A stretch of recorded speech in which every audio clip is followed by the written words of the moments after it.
Maging berean ka.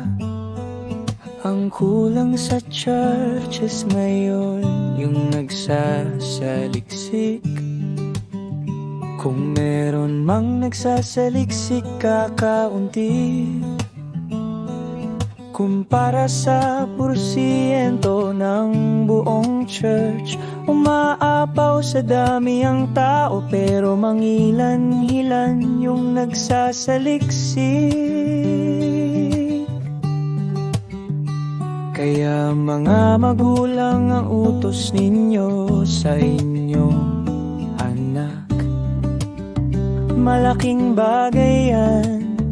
Yan yung kumpletong training sa church. Ang iba kasi tugtong lang ang training, o iba mag-MC.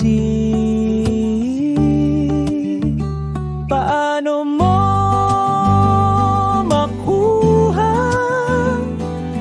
maging berean ka? Ang wise virgin, willing silang maging berean para makuha nila yung kumpletong revelation.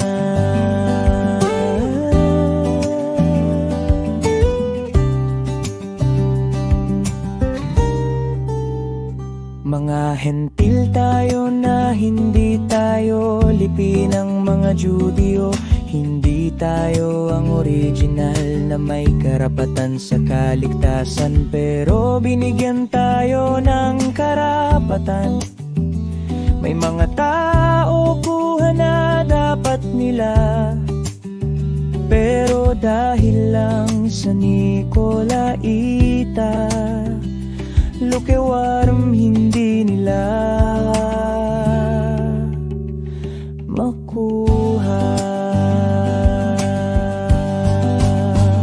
Paano mo makuha maging